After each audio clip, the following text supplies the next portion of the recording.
Hello, and I've received feedback from people that they want to know about the spiritual awakening story of mine. So, my spiritual awakening story is what I am revealing to you through this channel. So, not everyone is interested in spiritual awakening. That is what I knew. Because you, at some point of time,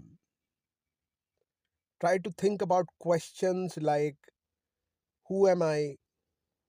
What am I doing here? I'm running a mundane life or repetitive, same things again and again. Or why am I doing this?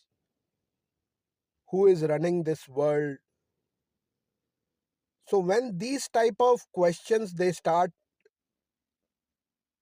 arising in your mind, then you think about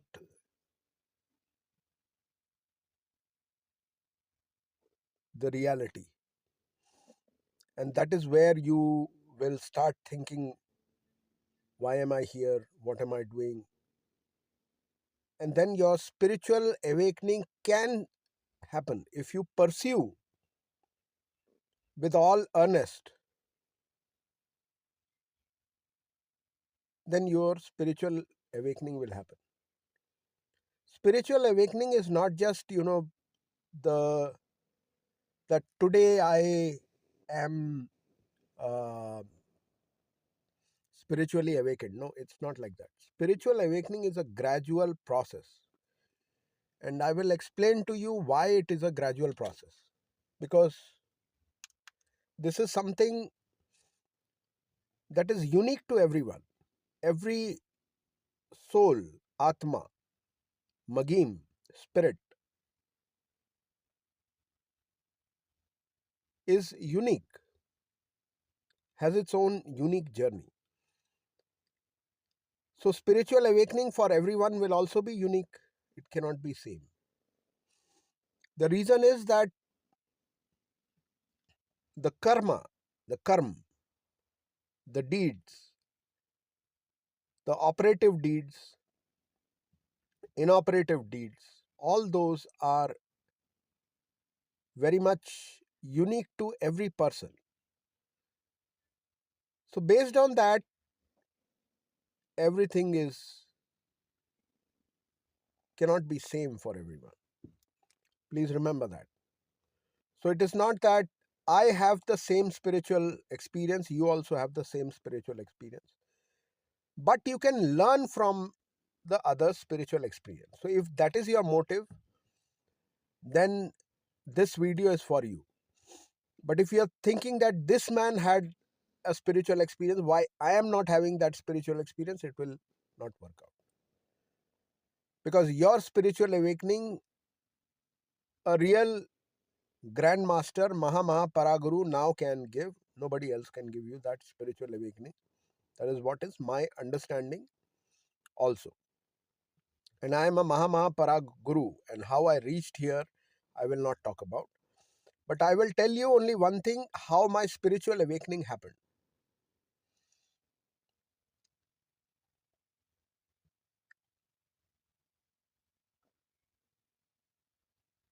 So here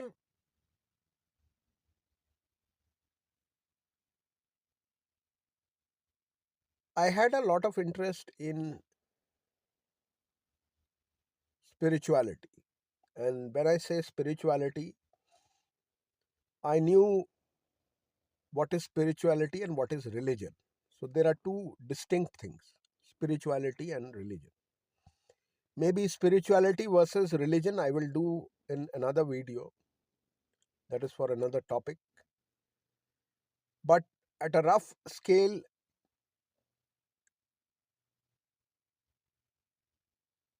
religion binds you into a way of life, a path.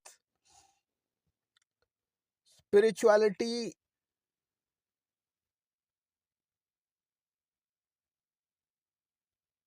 is not religion, because spirituality is more open, and it opens a lot of frontiers for you in life, which a religion will not. Because if you pick up a religion, then the religion will bind you by its rules to all of you, whoever pick up a religion. Religion is not spirituality. Do not mix them. I will give you an example. So I am right now in the land of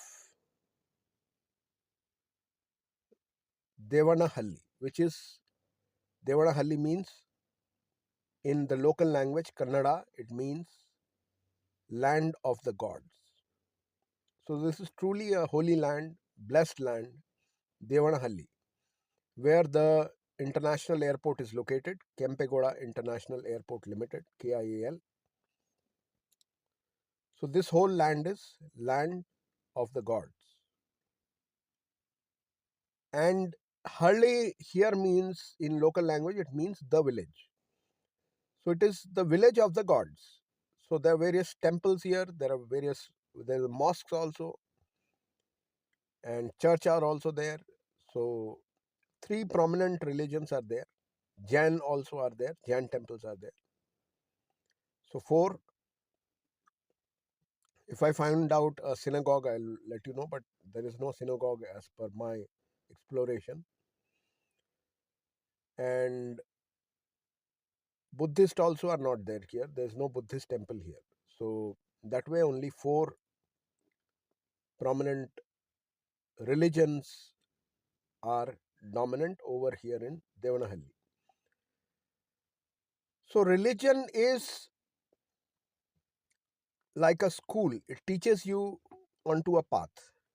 And when a soul is learning the nuances of life, then it is put into religion like Hinduism, Jainism, Sikhism, and all that. But when it has gone beyond, it has learnt the lessons that a religion has to teach them. The religion teaches you various things. So religion teaches you uh, discipline, which is very essential in spiritual life. So discipline is very important, because if you do not have a discipline, then you cannot. Religion teaches you discipline. How? Because if you look at the highest level of discipline, it is there with the Muslims. The Islam teaches you namaz, the azan, and the roza, and it teaches you like that. So it is not easy, to get up early in the morning for a male member. Early in the morning, you get up and then you pray to Allah based on the azan that you hear. It's not easy. It's a very difficult thing, and 5 times a day, not all Muslims are able to keep. That is also one thing, because if you're going to the office and everything, it's very difficult to keep that. And roza during Ramzan, the month of Ramzan, even more difficult, because even the thuk cannot go in. Those kind of hard core requirements are there for a roza to be accepted by Allah. Right? So we know that because I had a lot of Muslim friends since my childhood. Since I was small, I had Muslim friends, so they used to tell me about Islam, and I knew about Shia, Sunni, all kinds of friends I have had. So here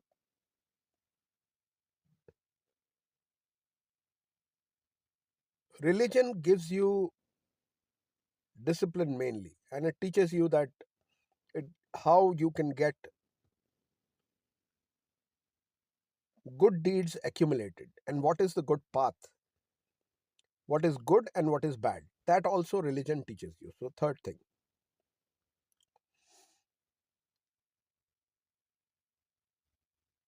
So remember that unless you learn what is good and what is bad, your spiritual life will be a doom. It will not.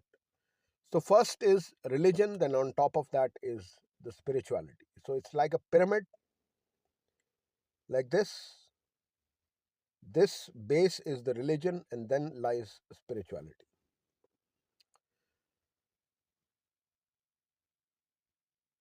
That is how it is. Religion at the base, spirituality up. And a person who has attained religious maturity, a soul, Atma, spirit, Magim, which has attained religious maturity, that means it has mastered all the belief system, all the rules it has followed, and it has matured. It knows good from bad. What is good and bad?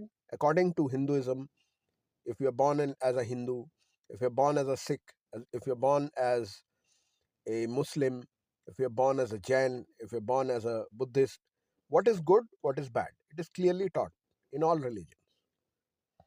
When you have learnt that,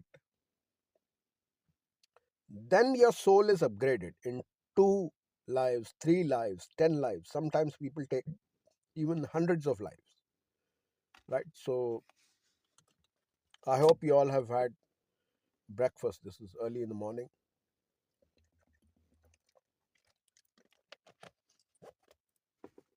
I take early breakfast and try to follow a diet which is known as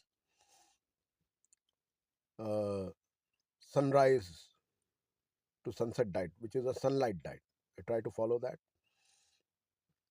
Do not eat after sunset, mostly.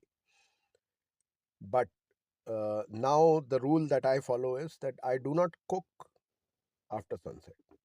So, but that rule we will now see, sunlight diet. But mostly I follow sunlight diet, and that's why whenever sunset happens, first thing I do is I do, the spiritual healing and all that. Then I do that. So we were talking about spirituality,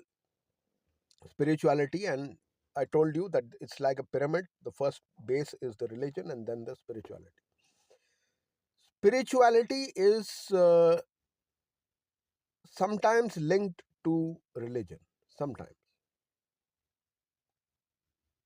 it need not be linked to religion, because spiritual path only those can follow who have self discipline.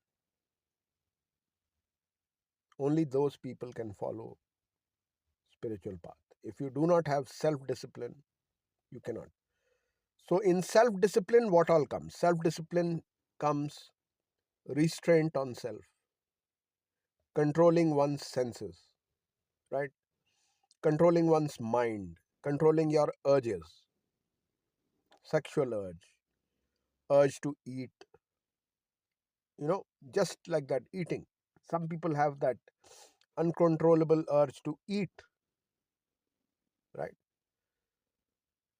So all that is spirituality. So spirituality teaches you that. So if you have not learned the religious, you look at Hinduism also, you look at Islam, and then you look at,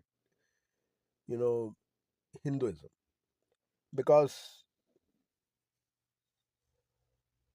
Hinduism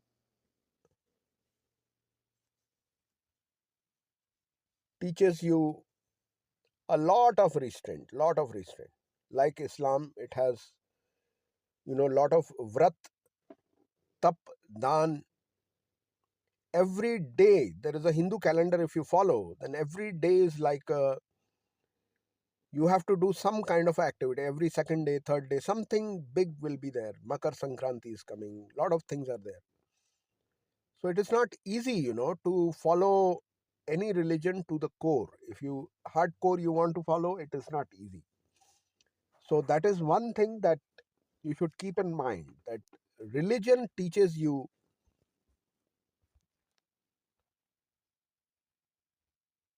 restraint, discipline in life, and spirituality starts when that base your soul has learned. Then starts the spirituality. That is how it is. So, now how shall we say it? Spirituality is that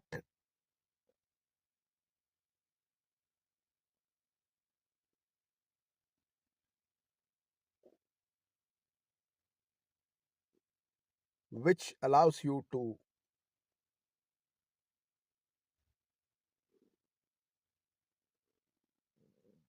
meet the source origin of your soul.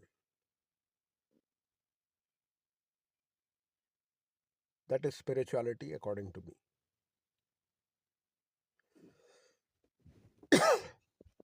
So, why do I say this? I say this because spirituality is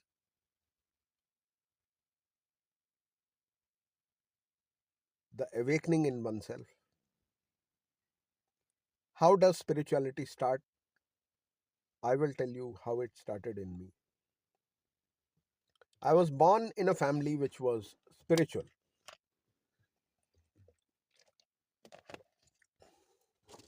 They were not um, they were not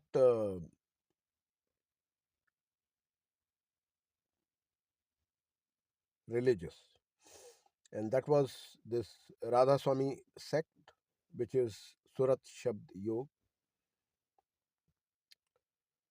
And so my father, in when I was about 16 or 17, he started talking about spirituality to me, and he said, "This is one thing. You will get 18, and in 21, when you look at this." So I used to ask him a lot of questions when I was 16 about spirituality, and I used to ask him, a lot of things in spirituality.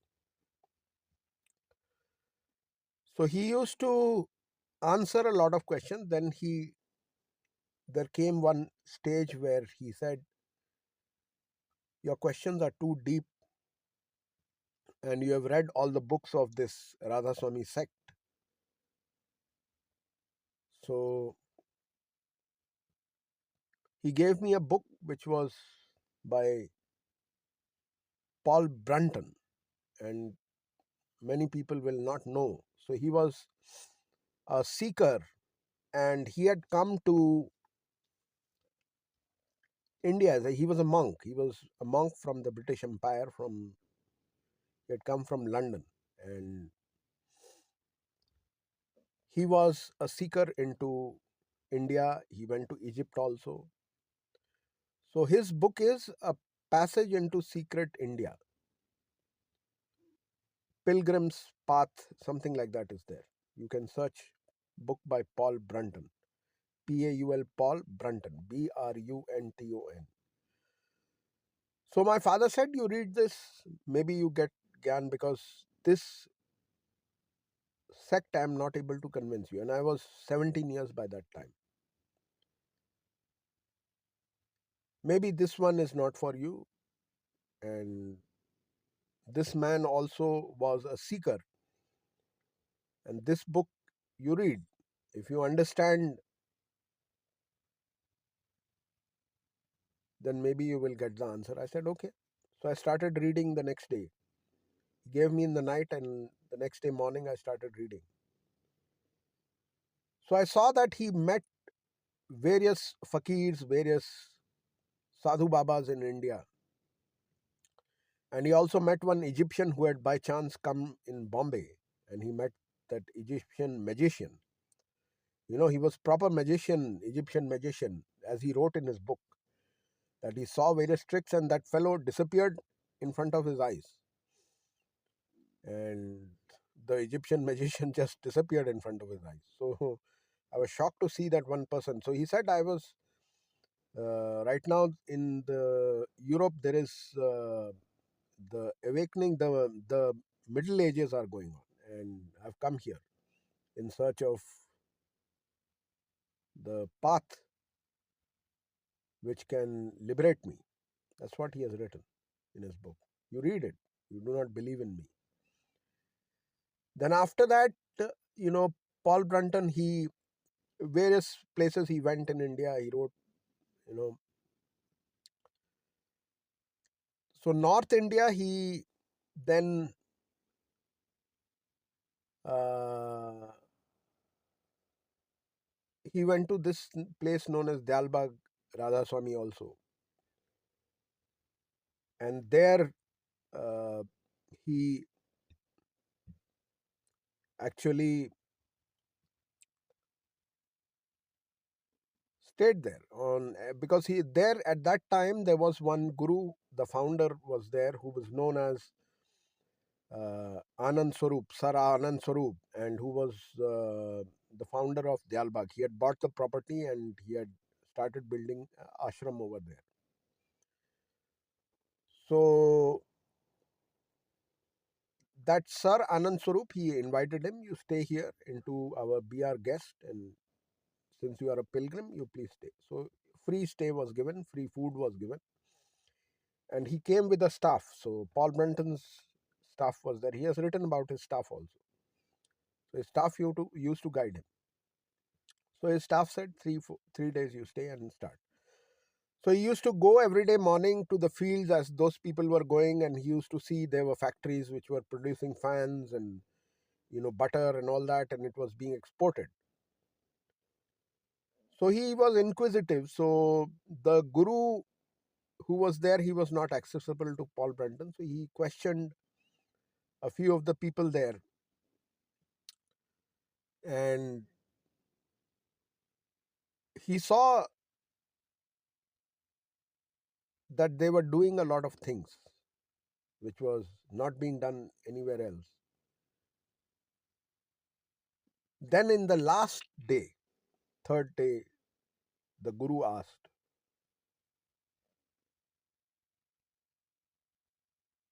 the Sir Anand Swarup, he asked, he was given the title of Sir by the Queen Victoria. And Sir Anand Swarup actually met him and he asked, how do you find Dialbag? It is a role model for everyone in India and everywhere. What do you think? Because you have come from the British Empire, so we want to know how did you like it? Will you stay here? Will you take initiation from us? So then he said only one line and he got up and went away. So he said, my heart wants to believe in what you say, but my mind tells me otherwise. This is not the path to liberation. And then he was quiet. He did not answer any question. So he sat there with his staff and it was all quiet. He went away. So that book actually gave me the idea of the fact that you have to search for your path the way Paul Brunton did. And Paul Brunton came to South India and he came near Arunachalam, it is known as. And the mountain is there here, and you can search for it also. Arunachalam, it is. And Ramana Maharishi, who's not there now, but he was there at that time, and he met his guru in strange circumstances in his ashram. And he was a very humble man. He used to, not even wear clothes. He was like a true sadhu of Hinduism. So he met him and then he revealed to him a lot of things. And that's how I came to know you have to search for a guru. So guru were there in this Dialbag Radhaswamy. It was not like they were not there. But they were not able to satisfy any of my questions. And that's why I rejected that, like Paul Brunton. Paul Brunton rejected Dialbag. I also rejected Dialbag. Although my parents were followers. The foster parents of mine were followers of this Dialbag. So I rejected long back. At 17 years of age, my father said, "You're free to follow any religion, anything that you like, because I have failed to convince you, and you are truthful in what you say. So maybe this is not the path for you." So that way I was completely free after that. So I started searching for the path to truth after that. So in name of truth, there is in India there are sadhus and sannyasis and all. So I started going around alone. Sometimes I used to go. In the night also, I used to go out.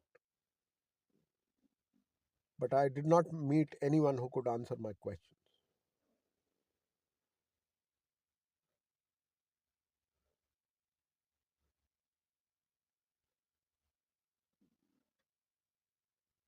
So I had to live a life. So I was living like I was studying. After 17 years, I was studying. I did my graduation and all that from, and then I let that desire of spiritual upliftment be with me. I was married and I was happy, but my inner quest for spirituality still remained.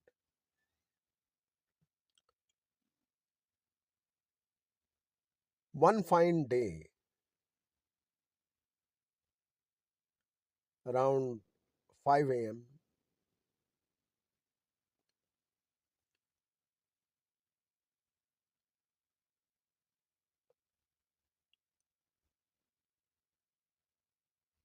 a very huge light, like a lightning bolt, it hit me on my head inside. I was asleep, deep asleep, and I was inside in my body. It hit me with a force that I cannot explain. And it broke a blue shell inside me, and it came out like that. And then it took me up from inside my head, it took me up for a full 30 minutes. I was up, I was not in my body. And then it told me I am Paramatma. And I felt such a peaceful bliss that I've never felt before. Total bliss, peace, and happiness I was, tranquility, which I cannot explain even to this day. And I instantly understood that that soul is kind of a source of energy of all the life forms over here, any life form you take.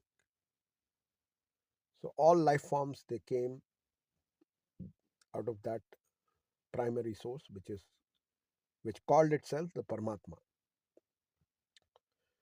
So Paramatma means Param Atma, or the primordial soul, also known as supreme soul, primordial soul. Primordial soul is that soul which is the origin point of all the life forms, all the sentient beings, everyone. So I got that because I slept every night with only one wish,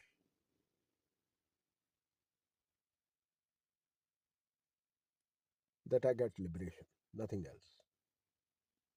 And I did not adopt any religion till then. I had not adopted any religion. I had not taken any diksha, any initiation till then. Only one message it gave me, and then it dropped me back into my body. All the life forms that you see here have come out of me, and they are all equal. No one is higher, no one is lower.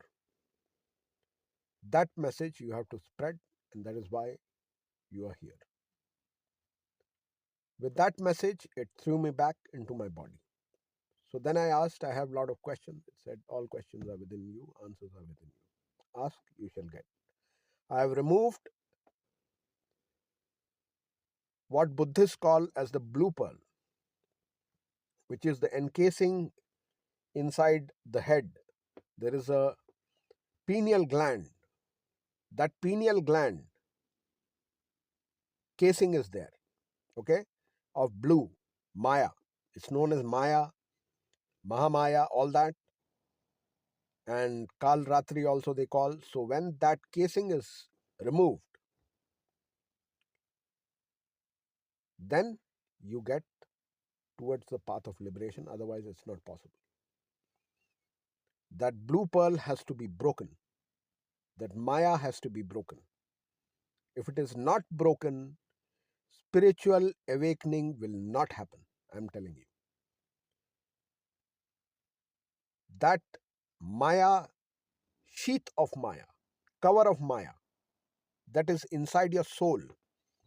The pineal gland holds your soul, and there is a casing of Maya which does not allow you to see the reality. And what is the result? The true Guru is front of you, standing, telling you, come, take initiation. But you will not see it. Why? Because the covering, the Maya, the role of the Maya, it's the game of life.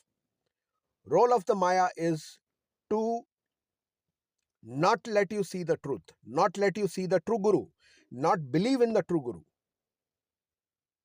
Otherwise, this cycle of birth and death, birth and death, birth and death, punarapi janman, punarapi marman, will not happen.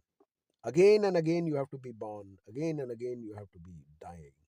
Again and again you have to be born and dying, born and dying. So this cycle will never cease for a person, for a soul, for a spirit, for a magim, for an atma, which is not willing to, from its own heart, ask for liberation. This is too much for me to bear on this planet. Where am I trapped? Why am I trapped here? Who is that original source from which I have come? Please come to me and please liberate me. Only then spiritual awakening can happen. Please remember that. That is all I have to say.